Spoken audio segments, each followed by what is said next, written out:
Karya Manggada seri 5. Matahari Senja. Cerita, Esa Mintarja. Audiobook, novel silat. Bab 16. Ki Jagaprana sempat meraba dada Lembu Palang. Detak jantungnya sudah menjadi tidak teratur lagi. Semakin lama semakin perlahan. Di mana Panembahan Lebdagati, desisnya tanpa mengetahui siapakah yang berjongkok di sampingnya, karena matanya yang menjadi kabur. Ia masih terlibat dalam pertempuran, jawab Ki Jagaprana. Sampaikan kepadanya. Aku memperingatkannya agar ia meninggalkan tempat ini. Panembahan Lebdagati itu telah salah membuat perhitungan atas orang-orang yang diburunya. Baik. Aku akan menyampaikannya jika aku berpeluang, jawab Ki Jagaprana. Ternyata ia telah terjebak di sini, desis Lembu Palang yang menjadi semakin sendat, bahkan kemudian terdiam. Ki Jagaprana pun meraba dadanya. Detak jantung ia sudah tidak terasa di tangannya. Dari sela-sela bibir Lembu Palang itu nampak darah, sementara matanya pun telah terpejam. Lembu Palang terbunuh justru saat ia tidak bersiap untuk mati. Ia datang karena ia ingin ikut membabat ilalang. Namun yang terjadi adalah sebaliknya. Dalam pada itu, pertempuran yang terjadi di padukuhan itu justru semakin menyebar. Tetapi para pengikut Panembahan Lebdagati telah semakin menyusut. Mereka yang terluka terbaring di pinggir jalan, di sudut-sudut halaman dan bahkan di tangga-tangga pendapa. Mereka tidak dapat bertahan jika kebetulan mereka bertemu dengan Ki Jagaprana atau bahkan Ki Ajar Pangukan sendiri. Sementara itu Manggada dan Laksana pun telah mengacaukan para pengikut Panembahan Lebdagati dengan ilmu mereka yang memanjat semakin tinggi. Sementara orang-orangnya menjadi semakin kalang kabut. Panembahan Lebdagati sendiri tengah bertempur dengan Ki Pandi. Keduanya adalah orang-orang yang memiliki ilmu dari sumber yang sama. Namun arah perkembangannya yang menjadi jauh berbeda, bahkan bertentangan.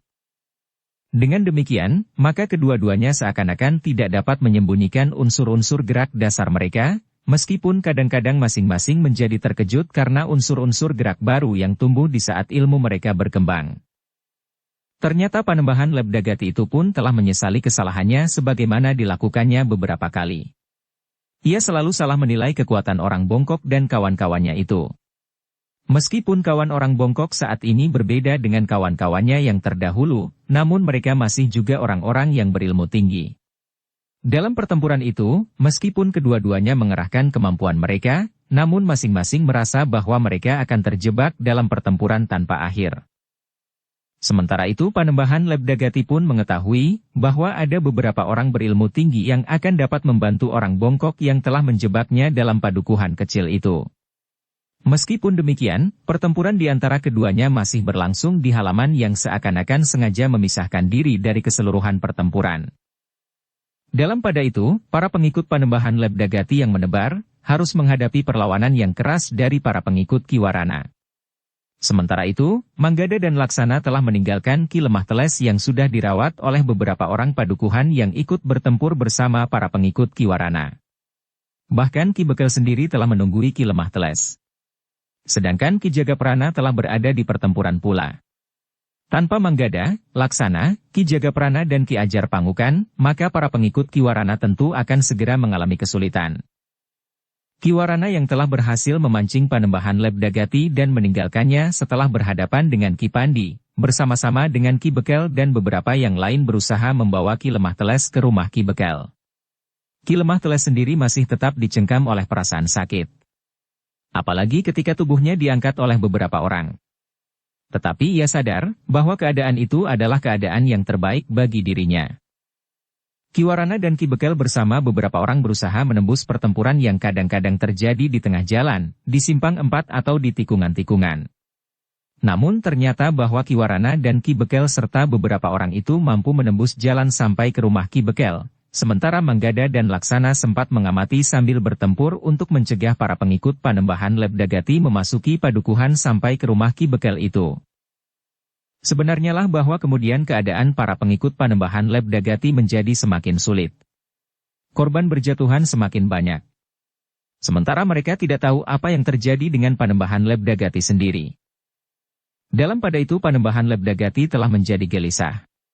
Meskipun ia tidak dapat melihat pertempuran dalam keseluruhan, namun Panggraita Panembahan Lebdagati yang tajam itu dapat melihat bahwa keadaan para pengikutnya menjadi sulit oleh kenyataan yang mereka hadapi di padukuhan itu.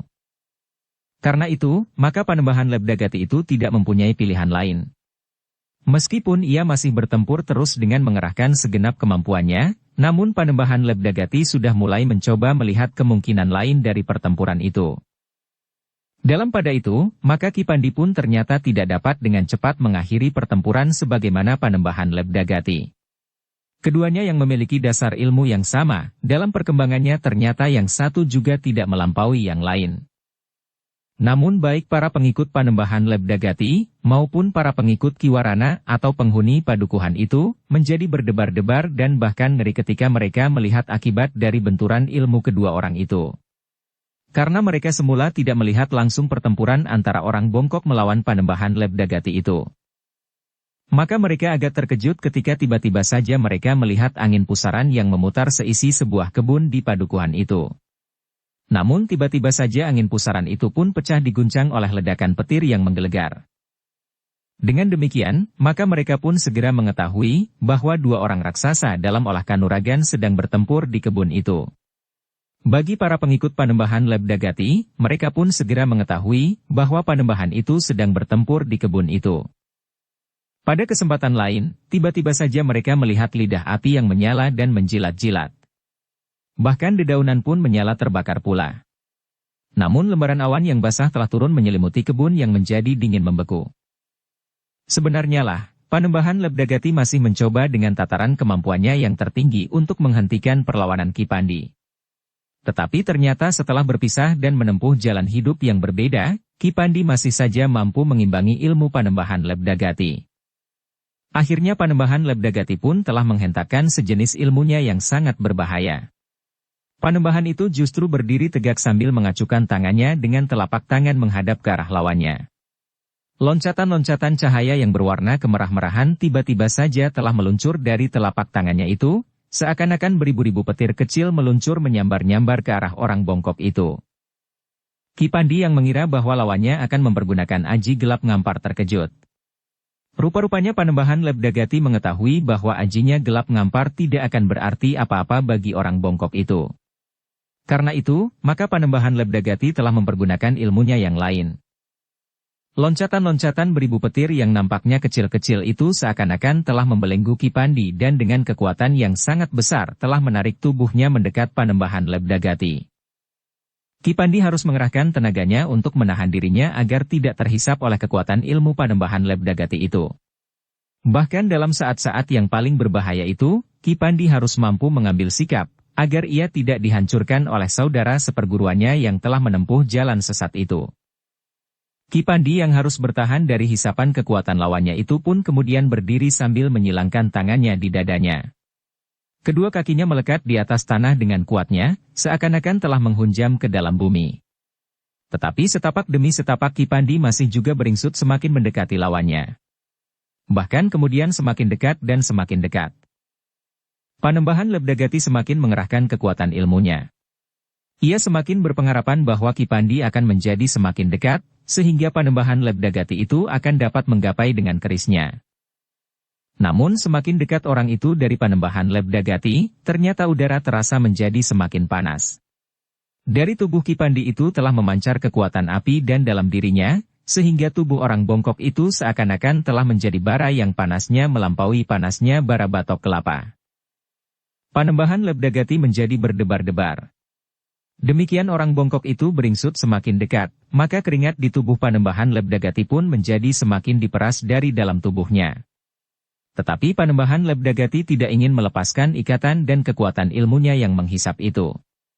Karena itu, maka Ki Pandi pun semakin lama menjadi semakin dekat pula.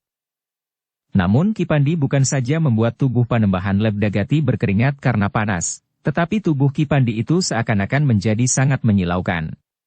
Dari kedua mata Ki Pandi yang memandang mata Panembahan Lebdagati, memancar sinar yang putih seperti pantulan cahaya matahari di wajah air yang beriak kecil. Panembahan Lebdagati ternyata sulit untuk mengatasi panas serta matanya yang menjadi silau.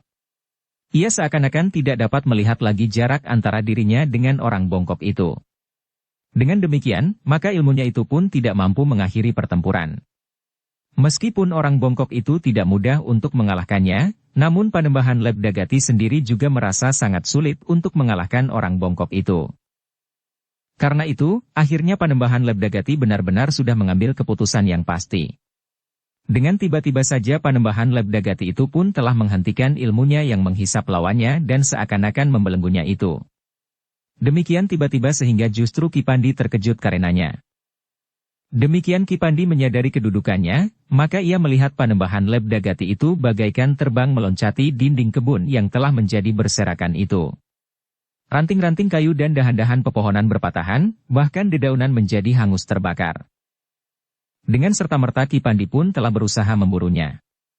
Ia masih mendengar suara Panembahan itu bagaikan teriakan elang yang berterbangan di langit. Namun Ki Pandi terkejut ketika 2 ekor elang telah menukik langsung menyambarnya. Hampir saja kuku-kuku elang yang tajam itu menggores wajahnya. Ki Pandi harus menyelesaikan kedua ekor elang itu lebih dahulu. Namun yang sekejap itu telah dimanfaatkan Panembahan Lebdagati dengan sebaik-baiknya. Ternyata burung-burung di langit tidak hanya sepasang. Teriakan Panembahan Lebdagati itu telah memberikan aba-aba khusus kepada beberapa ekor elang yang berterbangan. Burung-burung itu pun telah berteriak-teriak pula dengan riuhnya. Seperti Panembahan Lebdagati, maka elang-elang itu telah memberikan isyarat agar para pengikut Panembahan Lebdagati mengundurkan diri. Ki Pandi hanya dapat menggeram marah. Ia telah kehilangan buruannya. Panembahan Lebdagati memiliki kecepatan bergerak yang sangat mengagumkan. Apalagi Ki Pandi harus tertahan oleh burung-burung elang yang menyerang mengarah langsung ke wajah dari matanya. Burung-burung elang yang berusaha menahannya agar Panembahan Lebdagati sempat menghindar dari medan. Dengan demikian, maka para pengikut Panembahan Lebdagati itu pun telah berusaha dengan cepat menarik diri dari pertempuran. Para pengikut Kiwarana dan orang-orang padukuhan itu memang tidak dengan mudah berniat melepaskan para pengikut Panembahan Lebdagati yang melarikan diri. Namun agaknya orang yang mengendalikan burung-burung elang itu tidak hanya melepas 2-3 pasang burung elang. Tetapi sekelompok burung elang telah berterbangan menyambar-nyambar. Burung-burung itu telah berusaha menahan orang-orang yang berusaha mengejar para pengikut Panembahan Lebdagati, sehingga dengan demikian, mereka yang melarikan diri telah mendapat peluang untuk lepas dari kejaran lawan-lawan mereka. Burung-burung elang itu ternyata memang sangat berbahaya. Kuku-kuku yang ujungnya diberi baja yang tajam itu benar-benar telah menghambat gerak maju orang-orang yang sedang mengejar para pengikut Panembahan Lebdagati. Dengan demikian maka jarak di antara mereka pun menjadi semakin jauh.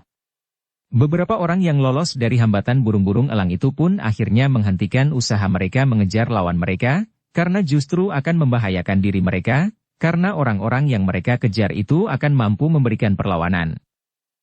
Namun dalam pada itu, Kiwarana telah menemui Ki Ajar Pangukan setelah ia menyadari bahwa Panembahan Lebdagati dan para pengikutnya telah melepaskan diri. Ki Pandi yang sudah lebih dahulu menemui Ki Ajar Pangukan nampak menyesali kegagalannya. Maaf Ki Ajar. Aku telah melakukannya sendiri dan gagal. Aku mencoba untuk tidak mengganggu orang lain ketika aku masih berpengharapan untuk dapat menangkapnya. Bukan kau yang harus minta maaf kepadaku, Ki Bongkok. Tetapi justru aku. Kenapa aku dan orang-orang yang lain tidak tahu dan tidak sempat menghentikan Panembahan Lebdagati yang melarikan diri itu? Namun Kiwarana itu pun kemudian berkata, tetapi bagaimana dengan para cantrik Kiai Banyu Bening yang tertawan di padepokan itu? Apakah mereka tidak akan dibantai habis oleh para pengikut Panembahan Lebdagati? Ki Ajar Pangukan termangu-mangu sejenak. Namun kemudian katanya, jadi, bagaimana menurut pendapatmu? Apakah tidak sebaiknya kita juga pergi ke padepokan? Ki Ajar Pangukan termangu-mangu sejenak. Namun akhirnya ia mengangguk-angguk sambil berkata, aku mengerti Kiwarana. Namun kemudian ia pun berpaling kepada Ki Pandi sambil bertanya. Bagaimana pendapatmu? Aku setuju Ki Ajar. Tetapi biarlah Ki Sambipitu dan Ki Jagaprana berada di sini. Mungkin Panembahan Lebdagati itu dengan licik kembali lagi ke padepokan ini. Ia akan dapat membantai orang-orang yang tinggal di padukuhan ini jika tidak ada orang yang dapat menghentikannya. Baiklah. Kita akan berbicara dengan keduanya. Ki Lemah Teles yang terluka itu juga memerlukan perlindungan. Demikianlah dengan cepat, Kiwarana mengatur orang-orangnya. Sementara Ki Bekel telah menawarkan kepada orang-orang padukuhan itu, siapakah di antara mereka yang bersedia ikut bersama Ki Warana dan orang-orangnya mengejar Panembahan Lebdagati dan para pengikutnya. Sebagian dari kalian harus tinggal, berkata Ki Bekel. Demikianlah, maka Ki Warana, orang-orangnya dan sebagian orang-orang padukuhan yang dengan sukarela ikut bersama mereka telah dengan cepat menyusul Panembahan Lebdagati dan para pengikutnya yang sudah menjadi lemah. Mereka harus meninggalkan korban cukup banyak di padukuhan. Ki Sambipitu, Ki Jagaprana, Ki Ajar Pangukan sendiri, Manggada dan Laksana telah menghentikan banyak di antara mereka yang ternyata merasa terjebak. Bagaimanapun juga Ki Warana tidak dapat tinggal diam, karena ia menyadari sepenuhnya, bahwa dendam para pengikut Panembahan Lebdagati tentu ditujukan kepada orang-orang yang berada di dalam tangan mereka. Dengan cepat iring-iringan itu pun bergerak mendekati padepokan. Namun Ki Warana menjadi sangat berdebar-debar bahwa orang terakhir dari para pengikut Panembahan Lebdagati yang melarikan diri sudah tidak dapat mereka lihat lagi. Burung-burung elang pun telah berputaran di atas padepokan, seakan-akan sedang menyaksikan satu pertunjukan yang sangat mengerikan. Karena itu, maka Ki Warana menjadi semakin tergesa-gesa. Di bawahnya orang-orangnya berlari-lari melintasi sawah, pategalan dan padang-padang perdu. Bahkan Ki Warana telah mengacu-acukan senjatanya untuk menarik perhatian burung-burung elang yang berterbangan. Jika burung-burung elang itu melihat mereka datang, burung-burung itu tentu akan memberikan isyarat. Isyarat itu akan membuat orang-orang yang berada di dalam padepokan itu mempersiapkan diri dan tidak sempat membantai kawan-kawan Ki Warana yang tertawan di padepokan itu. Yang kemudian melambai-lambaikan senjatanya bukan saja Ki Warana, tetapi para pengikutnya dan bahkan orang-orang dari padukuhan yang dengan sukarela membantu mereka, telah melakukan hal yang sama pula. Sebenarnya lah bahwa burung-burung elang itu telah melihat kedatangan sebuah iring-iringan yang terhitung besar. Di antara mereka terdapat Ki Ajar Pangukan, Ki Pandi, Manggada dan Laksana yang ikut menjadi cemas akan nasib bekas para pengikut Kiai Banyu Bening. Karena itu, maka burung-burung elang yang terbang berputaran itu pun telah menjadi bubar. Burung-burung itu dengan cepat melayang menyongsong iring-iringan yang berlari-larian menuju ke padepokan. Beberapa ekor di antaranya telah berterbangan hilir mudik. Dengan caranya burung-burung itu telah memberikan isyarat bahwa sekelompok orang telah berdatangan ke padepokan itu. Beberapa saat lamanya burung-burung elang itu seolah-olah telah menjadi kebingungan. Mereka belum menerima aba-aba dari orang yang mengendalikannya. Namun agaknya orang yang mengendalikan burung-burung elang itu pun sedang kebingungan pula. Beberapa saat kemudian, 2 ekor di antara burung elang itu telah menukik dan hilang di dalam padepokan. Namun sejenak kemudian sepasang burung itu telah muncul kembali. Naik ke angkasa tinggi sekali. Melampaui kawan-kawannya yang gelisah. Burung elang itu telah membuat beberapa gerakan khusus. Namun kemudian burung-burung elang yang lain pun seakan-akan telah terhisap dan menukik turun ke dalam padepokan. Beberapa saat kemudian sepi. Tidak seekor burung pun yang nampak terbang di atas padepokan atau di sekitarnya. Ki Warana dan orang-orang yang sedang menuju ke padepokan itu justru menjadi berdebar-debar. Mereka tidak tahu apa yang telah terjadi di padepokan. Mereka sedang mempersiapkan diri, berkata orang-orang yang sedang menuju ke padepokan itu di dalam hati. Mereka menduga bahwa burung-burung elang itu sedang mendapat perintah-perintah khusus dari orang-orang yang mengendalikannya. Tetapi ternyata burung-burung itu tidak segera terbang lagi. Sementara itu, Ki Warana yang berjalan di paling depan telah mendekati padepokan itu. Sejenak ia berdiri termangu-mangu.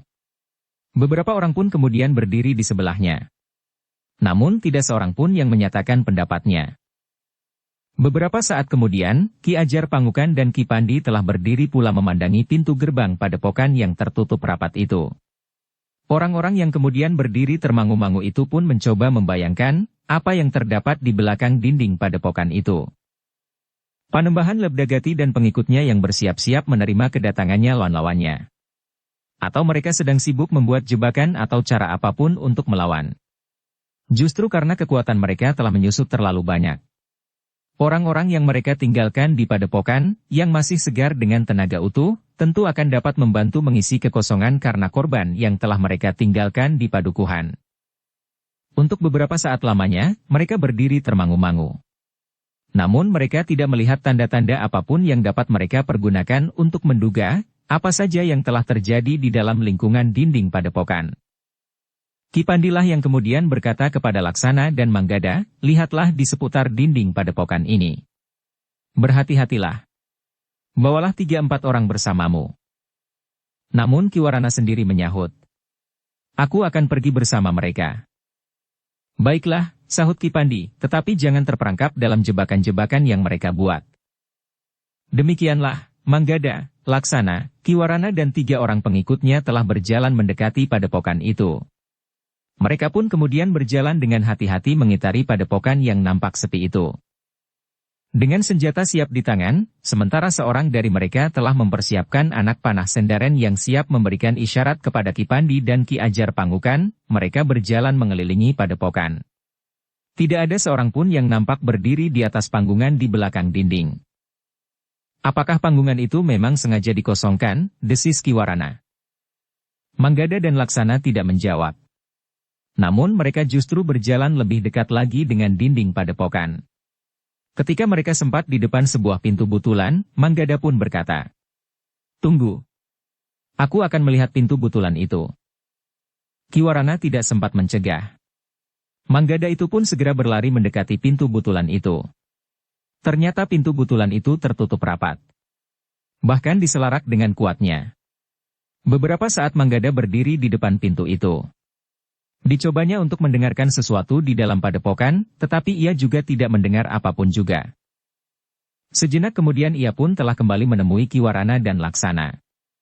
Sambil memberitahukan apa yang dilihatnya, mereka telah berjalan lagi mengitari padepokan itu. Tetapi di bagian belakang padepokan itu pun nampaknya sepi-sepi saja. Ketika mereka sampai ke pintu butulan di belakang, maka mereka bertigalah yang mendekat. Ki Warana sempat berpesan kepada ketiga orang pengikutnya, agar jika perlu, mereka jangan segan-segan melepaskan anak panah sendaren untuk memberikan isyarat kepada Ki Ajar Pangukan dan Ki Pandi. Ketika bertiga mereka mendekati pintu butulan itu, maka mereka memang menjadi berdebar-debar. Ketika Ki Warana menyentuh pintu itu, maka ternyata pintu itu tidak diselarak. Perlahan-lahan Ki Warana mendorong pintu itu sehingga terbuka sepenuhnya. Pintu ini tidak diselarak, desis Ki Warana. Aneh, sahut Manggada. Tetapi Laksana memperingatkan. Hati-hati. Jangan terjebak. Ki Warana termangu-mangu sejenak. Namun kemudian ia pun berkata. Tetapi nampaknya padepokan ini memang kosong. Ya, Manggada mengangguk-angguk. Tetapi katanya kemudian, meskipun demikian kita harus tetap mencurigai. Mungkin mereka sengaja bersembunyi di setiap bangunan. Baru kemudian mereka menjebak kita. Jika demikian, kita akan memasuki padepokan ini dengan kekuatan penuh. Mereka pun kemudian telah menjauhi pintu butulan itu. Ki Warana pun kemudian berkata, aku akan menjemput mereka. Manggada dan Laksana pun berdiri beberapa puluh langkah dari pintu butulan itu, untuk mengawasi kemungkinan-kemungkinan yang belum dapat mereka perhitungkan. Seorang di antara pengikut Ki Warana yang membawa panah sendaren tinggal bersama mereka, sementara Ki Warana dan orang-orangnya yang lain telah kembali menemui Ki Ajar Pangukan. Ketika Ki Ajar mendengar laporan itu, maka katanya, baiklah. Kita akan memasuki padepokan ini dengan kesiagaan tertinggi. Mungkin kita akan menghadapi sesuatu yang tiba-tiba saja di luar perhitungan kita. Demikianlah, maka seluruh kekuatan yang datang ke padepokan itu telah bergerak. Mereka semuanya berada di sisi sebelah dan di belakang padepokan. Dengan hati-hati Ki Ajar Pangukan dan Ki Pandi memasuki pintu butulan itu, diikuti oleh Ki Warana, Manggada dan Laksana. Kemudian berurutan para pengikut Ki Warana dan orang-orang padukuhan yang ikut bersama mereka. Ki Ajar Pangukan pun kemudian menyarankan agar orang-orang itu tidak dengan tergesa-gesa menebar. Meskipun kemudian orang-orang itu mengalir ke dalam padepokan, tetapi mereka masih tetap berada dalam jangkauan pengawasan Ki Warana. Ketika orang terakhir telah memasuki padepokan itu, maka Ki Ajar Pangukan telah membawa mereka bergerak lebih ke tengah-tengah padepokan itu. Kau lebih mengenal tempat ini, Ki Warana, berkata Ki Ajar. Iya, Ki Ajar, jawab Ki Warana. Jika demikian, kau tuntun kami, kemana kami harus pergi? Ki Warana pun telah membawa seluruh pasukannya menuju ke depan bangunan induk padepokan itu. Namun tiba-tiba saja sekelompok di antara orang-orangnya yang berjalan melalui celah-celah dua bangunan terhenti. Mereka mendengar sesuatu dari dalam bangunan itu, sehingga salah seorang dari mereka telah memberitahu kepada Ki Warana tentang suara-suara yang mencurigakan itu. Ki Warana menjadi sangat tertarik mendengar suara-suara itu. Bersama Ki Ajar Pangukan, Ki Pandi, Manggada dan Laksana mereka telah mendekati pintu bangunan itu. Ki Warana, Ki Ajar Pangukan itu pun bertanya, bangunan ini pada saat Kiai Banyu Bening masih tinggal di padepokan ini dipergunakan untuk apa? Dahulu bangunan ini dipergunakan untuk tempat tinggal sebagian dari para cantrik, Ki Ajar. Ki Ajar mengangguk-angguk. Katanya, kita akan melihat apa yang ada di dalam bangunan ini. Biarlah aku masuk lebih dahulu, berkata Ki Warana. Ki Ajar termangu-mangu sejenak. Namun kemudian dua orang pengikut Ki Warana berkata, marilah. Kita masuk lebih dahulu. Ki Warana mengangguk kecil. Dengan senjata telanjang, Ki Warana dan kedua orang itu pun segera berdiri di depan pintu. Seorang di antara keduanya yang bersenjata tombak telah melangkah sambil merundukkan ujung tombaknya. Dengan ujung tombaknya orang itu mendorong pintu bangunan itu. Perlahan-lahan pintu itu terbuka. Ujung tombak orang itulah yang lebih dahulu memasuki ruangan yang terhitung luas itu. Baru kemudian orang itu perlahan-lahan melangkah masuk pula diikuti oleh seorang kawannya. Demikian keduanya meloncat ke samping pintu, maka Ki Warana telah memasuki mangan itu pula dengan ujung senjata teracu. Namun ketiga orang itu pun bagaikan membeku. Mereka melihat beberapa orang yang terbaring silang menyilang. Tubuh mereka berlumuran darah yang masih basah. Mereka ada di sini, teriak Ki Warana. Siapa? Bertanya Ki Ajar Pangukan. Kawan-kawan kita. Kita terlambat. Mereka benar-benar sudah membantai kawan-kawan kita. Ki Ajar Pangukan dan Pandi pun segera berloncatan masuk. Mereka pun menarik nafas dalam-dalam menyaksikan kengerian yang sangat mendalam di ruangan yang terhitung luas itu. Namun Ki Pandi itu pun kemudian berkata, masih ada yang hidup. Kita harus menolong mereka. Ki Warana pun kemudian memerintahkan orang-orangnya untuk mengamati kawan-kawan mereka yang menjadi tawanan Panembahan Lebdagati dan yang telah dibantai di ruangan itu. Ternyata memang masih banyak di antara mereka yang belum benar-benar mati. Agaknya para pengikut Panembahan Lebdagati itu telah melakukannya dengan tergesa-gesa. Dalam pada itu, maka beberapa orang telah melihat keadaan bangunan sebelah. Ternyata bangunan di sebelahnya benar-benar kosong. Karena itu, maka orang-orang yang masih bernafas telah dipindahkan ke ruangan sebelah.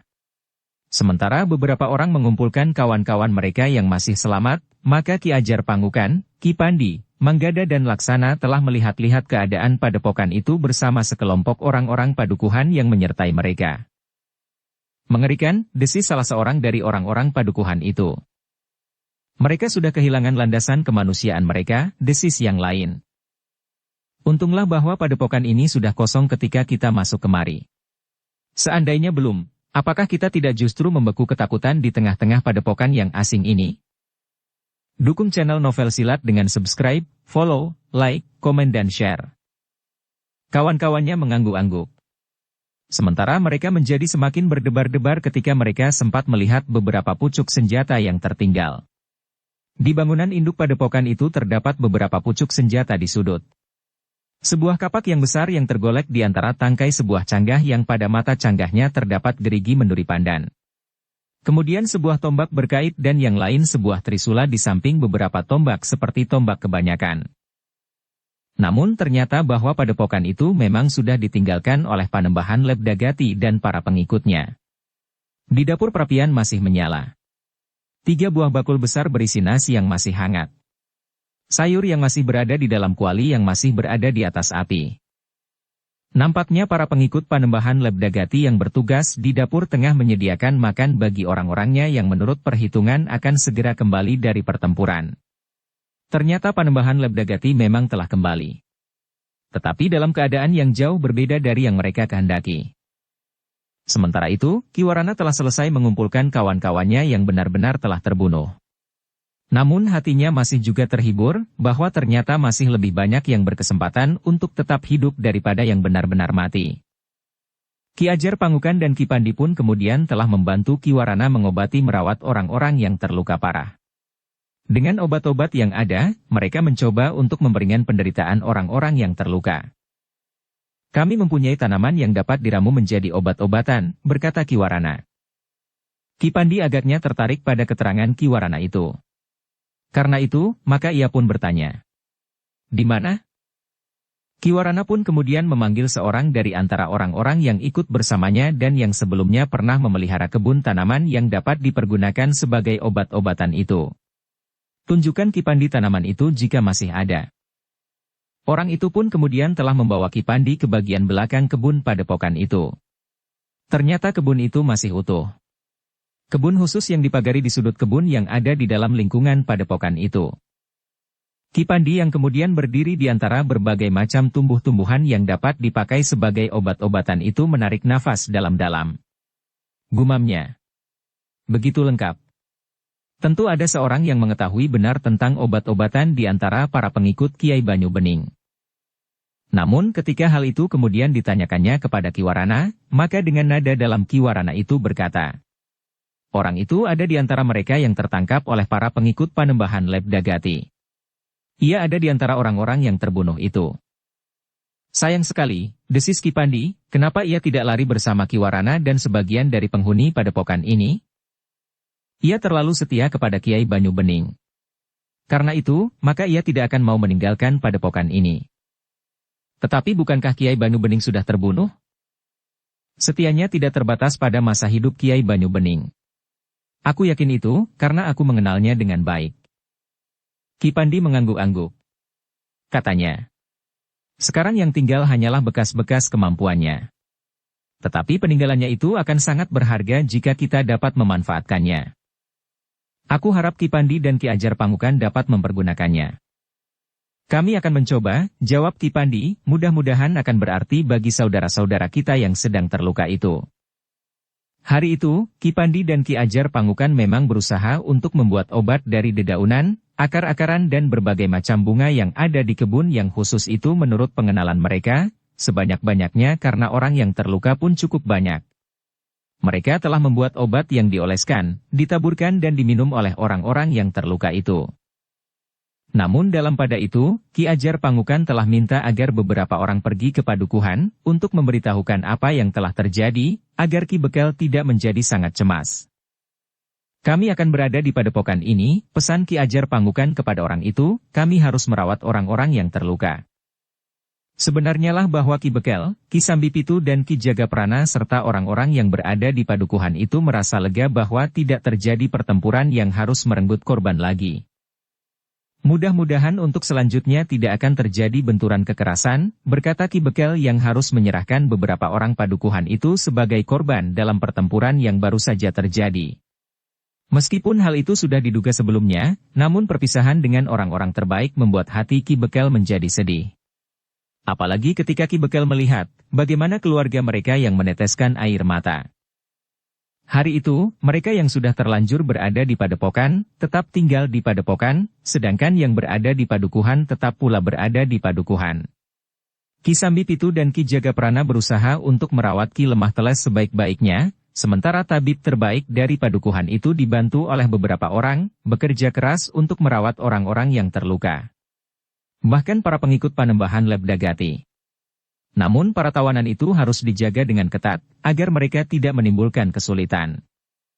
Ketika malam kemudian menyelimuti padukuhan dan padepokan yang baru saja mengalami goncangan-goncangan karena pertempuran yang telah merenggut korban jiwa itu, para pemimpinnya masih juga mengatur penjagaan sebaik-baiknya, karena tidak mustahil masih akan terjadi sesuatu. Orang-orang yang berada di padepokan telah menempatkan beberapa orang penjaga di panggungan di belakang dinding. Sementara itu, Ki Ajar Pangukan dan Ki Pandi bergantian mengelilingi padepokan itu di malam hari. Sedangkan Manggada dan Laksana berada di bangunan induk bersama orang-orang padukuhan yang masih berada di padepokan. Dalam pada itu, Ki Bekel pun telah mengatur orang-orangnya pula untuk mengamati keadaan. Di setiap sudut dan lekuk padukuhan, Ki Bekel menempatkan orang-orangnya untuk berjaga-jaga. Demikian pula di setiap regol jalan yang keluar dan memasuki padukuhan. Sementara itu, Ki Sambipitu dan Ki Jagaprana berada di rumah Ki Bekel merawat Ki Lemah Teles yang berangsur menjadi baik. Ternyata ketahanan tubuh Ki Lemah Teles cukup tinggi, sehingga ia masih mampu mengatasi perasaan sakit yang timbul karena luka-lukanya yang parah. Demikianlah, kesiagaan yang tinggi masih terdapat baik di padepokan maupun di padukuhan. Namun ternyata di malam itu tidak ada sesuatu yang terjadi. Ki Pandi yang menempatkan kedua ekor harimaunya di luar padepokan juga tidak melihat sesuatu yang mencurigakan, sehingga kedua ekor harimau itu tidak memberikan isyarat apapun. Di hari berikutnya, setelah semua korban dimakamkan, baik yang ada di padepokan, maupun yang ada di padukuhan, maka Ki Warana mulai membicarakan hari depan padepokan yang telah direbut kembali dari tangan Panembahan Lebdagati itu. Bukankah Ki Warana pantas untuk menjadi pemimpin di padepokan ini menggantikan kedudukan Kiai Banyu Bening? Hanya menggantikan kedudukannya.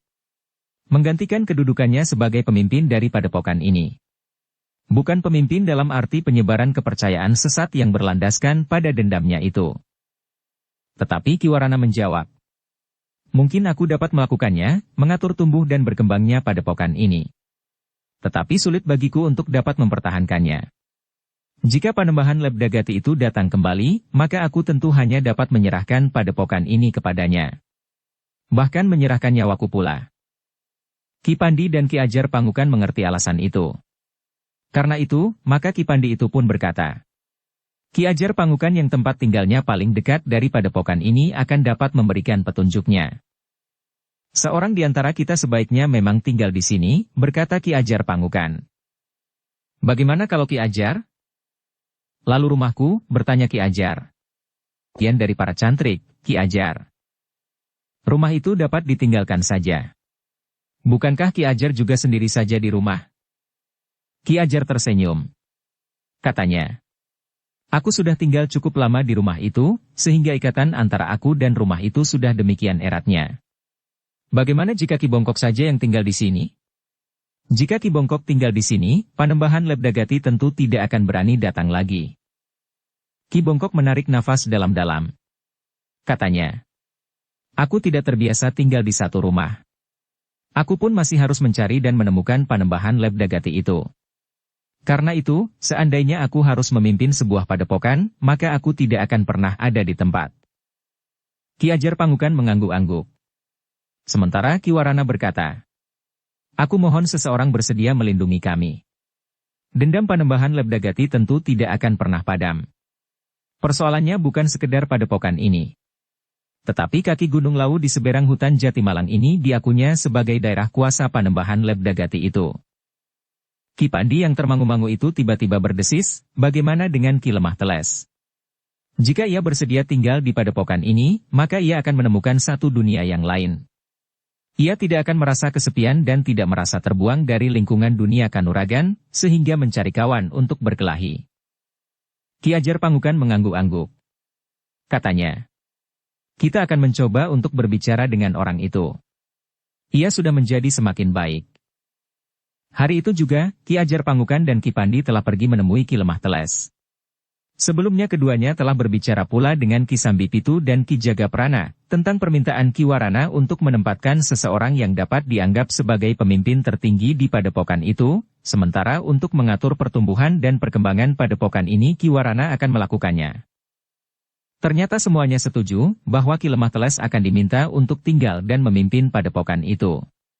Ketika hal itu kemudian disampaikan kepada Ki Lemah Teles, maka dengan serta-merta ia berkata, kalian ingin aku mengorbankan bayi setiap bulan purnama? Tentu tidak, jawab Ki Pangukan, justru kau harus berusaha meyakinkan orang-orang yang sudah mulai terpengaruh oleh kepercayaan Kiai Banyu Bening yang dilandasi oleh dendam dan kebenciannya itu, bahwa apa yang dikatakan dan diajarkan oleh Kiai Banyu Bening itu adalah justru akan menjauhkan mereka dari sumber hidup mereka. Bersambung ke bab 17. Dukung kami dengan subscribe, follow, like, komen dan share. Terima kasih.